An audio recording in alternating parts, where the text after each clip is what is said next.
Hi students, आज हमारे साथ मिस्टर ब्रिजमोहन हैं जिनकी बहुत अच्छी सैलरी लगी है। First of all congratulations Brijmohan. Thank you sir. हाँ, तो कौन से पोजीशन पे लगी है एक बार बताइए। साइट इंचार्ज है sir. Site in charge, electrical background में ना? इलेक्ट्रिकल मेंटेनेंस से। हाँ, तो आरवीएम कैट से कौन सा कोर्स किया था आपने? फुल ऑटोमेशन से। और- पीएलसी हुई है मेरी। हाँ, हाँ, 2 पीएलसी हुई हैं, अभी रह रहा है कोर्स मेरा, जो पहले ही लग गई है। Okay okay okay. Thank you sir, उसके लिए आपने अपॉर्चुनिटी दी है उसकी। Thank you. आपने ज्वाइन कब करा था? मैंने किया है लगभग 1 मंथ हुआ होगा, 1 डेढ़ मंथ हुआ। अच्छा, मई अप्रैल मई में करा हाँ ज्वाइन। हाँ जी। Okay okay. तो इनका एक्चुअली मेरे से इनकी बात भी हुई थी। He has good amount of experience, but इनकी सैलरी जो थी पहले कम थी, तो मैंने इनको बोला कि जो सैलरी जिस पे आप काम कर रहे हो उससे कम डबल होनी चाहिए सैलरी अभी इनकी। तो इनका रेज्यूमे इन्होंने हमें ठीक करने के लिए भेजा। सिटी में हमको जो प्लेसमेंट कोऑर्डिनेटर है उन्होंने आगे कंपनी को फॉरवर्ड ही कर दिया थोड़ा बहुत ठीक करके, और वहां से इनका इंटरव्यू होकर सिलेक्शन भी हो गया। और इनका अभी 40-45,000 के बीच में सैलरी पर मंथ की इनकी लग गई है। वो फाइनल डिसाइड होगी कंपनी, बट मिनिमम 40 की तो कंपनी ने हाँ बोल दिया है। बाकी हम थोड़ा सा कोशिश करेंगे कि और ज्यादा आपकी सैलरी जो है बढ़ जाए। तो एक बार अपने एक्सपीरियंस के बारे में थोड़ा सा बताओ, क्या प्रोफाइल है आपकी? सर अभी तो साइट इंचार्ज है मैं। अब जो करंट कंपनी है मेरी, फिनिक्स कॉन्टैक्ट है, जर्मन एमएनसी कंपनी है, उसमें जूनियर इंजीनियर की पोस्ट है। ठीक है सर, काम यही है कि डेली कंजप्शन निकालना है पानी का है, और हमारे कंप्रेसर कितने घंटे चले हैं क्या ये।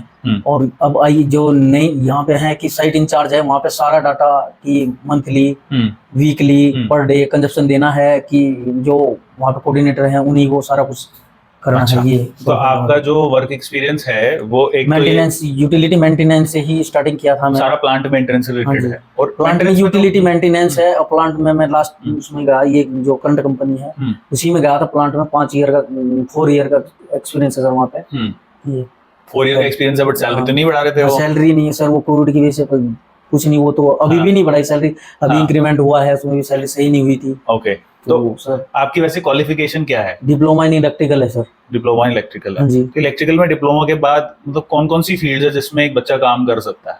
सर यही एक तो ऑटोमेशन है सर। ठीक है कि सॉफ्टवेयर में चले जाओ आप, सॉफ्टवेयर रहे, और बाकी मेंटेनेंस तो ही है। मेंटेनेंस है ना? हाँ। तो अभी आपका एम जो, जैसे आपने कोर्स जो ज्वाइन करा था, कोर्स में तो पीएलसी, स्काडा, एचएमआई सब कुछ है, फुल ऑटोमेशन। तो वो आगे मतलब वो क्यों सीखना है आपको? सर ग्रोथ के लिए मुझे बहुत जाना है। सोच तो रहा था मैं काफी कि मैं आगे जाऊं, तो उसी पे काम कर रहा था कि मैं आगे चला जाऊं।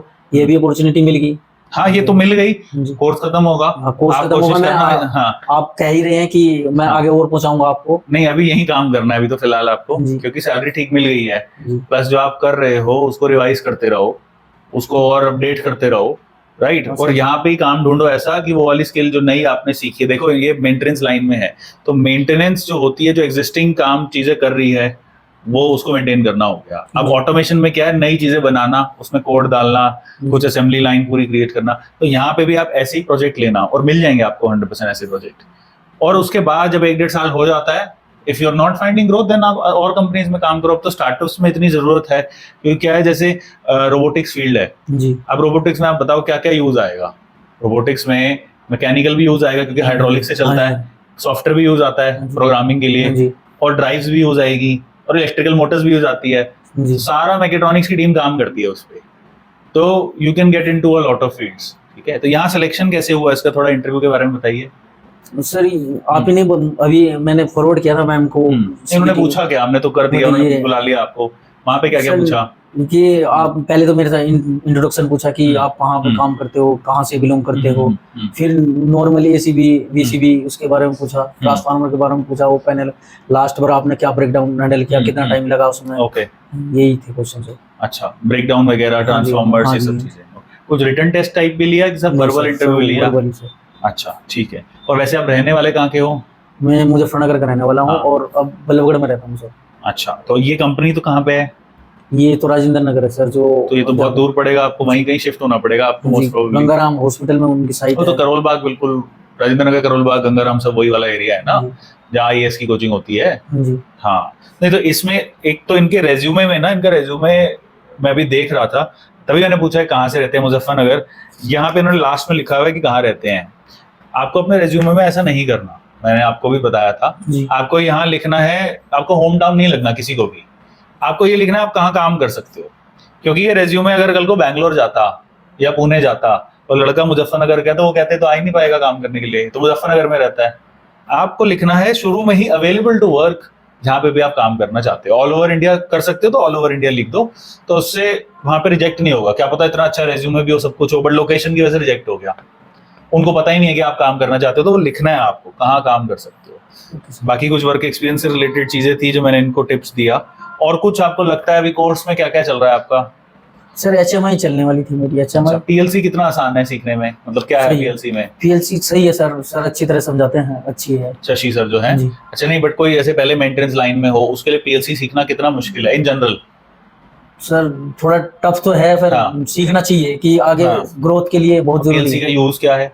पीएलसी में सर जैसे ऑटो में सारा सिस्टम हमें ज्यादा हमें भागना बनकर मैन पावर रिड्यूस करने के लिए पीएलसी बहुत जरूरी है। कि चीजें कि जो हम कुछ चीजें ऐसी है कि हम कोई भेजना पड़ता है कि वहाँ चेक कर पाओ, यदि हमारे पास वहाँ पे सेंसर हैं कि जैसे पानी का लेवल है, वो डेटा दे देंगे हमारे पास पानी का लेवल इतना है। अब जैसे चिलर है हमारा, उसमें है कि पानी का लेवल कितना है, कूलिंग टावर हमारा फैन चल रहा है नहीं चल रहा है, सब पीएलसी बेस सब अब मॉनिटरिंग वहीं पे हो जाएगी। ओके, अब पीएलसी में हमारा डीजी डीजल कितना है, कितना केवीए चल रहा है, कितना केडब्ल्यूएच चल रहा है, कितना लोड चल रहा है, सब चीजें हमें एक ही जगह मिल जाएगी। कौन कौन सी पीएलसी सीखी है आपने? मैंने वो डेल्टा है और सीमेंस है। डेल्टा और सीमेंस, ठीक है ठीक है।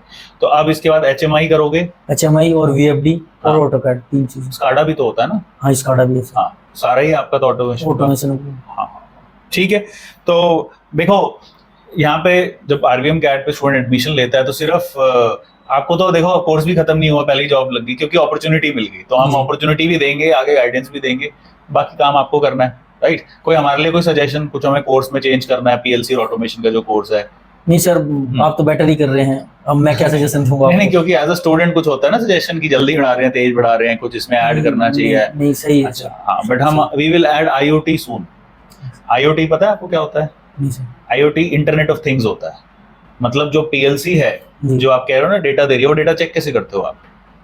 पैरामीटर नहीं मतलब जैसे आप लेट्स सपोज यहाँ बैठे हो फरीदाबाद में और कोई सेंसर जो है पीएलसी लगी है हरिद्वार में, तो कैसे चेक करोगे उसको कि वो क्या डेटा दे रही है? सर जो हमारी IP है उनके द्वारा डाटा उठाया जाता है कि उस डाटा, अब हमारा एक नेटवर्क है उसी के अंडर, जैसे यहाँ बैठे हैं कोई डाटा हमारा बेंगलोर में चल रहा है तो वो बाई IP जो उसका है वही IoT है। जो IP से आप उठा रहे हो ना डेटा, इंटरनेट ऑफ थिंग्स वही है, उसको भी सेट करना सिखाएंगे हम आपको कि बिल्कुल एक सिंपल पीएलसी आपको दे रखी है, उसका कैसे IP एड्रेस बना के कैसे डेटा क्लाउड पे देना है, वो भी कोर्स हम वी विल बी लॉन्चिंग सून। वो तो अभी बना बनाया आपको मिल रहा है ना, वो सेट करना, उसकी प्रोग्रामिंग भी सिखा देंगे, उसको इंटरनेट ऑफ थिंग्स कहते हैं। ये सीखना था मुझे, ये जो आप बोल रहे थे IoT, हाँ जी, तो ये सिखाएंगे ना, दिस विल, बट इसमें 2-3 महीने लगेंगे, अभी तो हम पढ़ रहे हैं। जब हम अभी उसके लिए कुछ इक्विपमेंट्स भी है जो आएंगे, जब वो आ जाएंगे फिर हम IoT भी सिखाएंगे। ठीक है ठीक है, okay, thank you so much. And कोई भी डाउट होंगे तो आप हमें कॉल कर सकते हैं, हमारे नंबर सब स्क्रीन पे हैं, and we are always available for any kind of counselling. Thank you.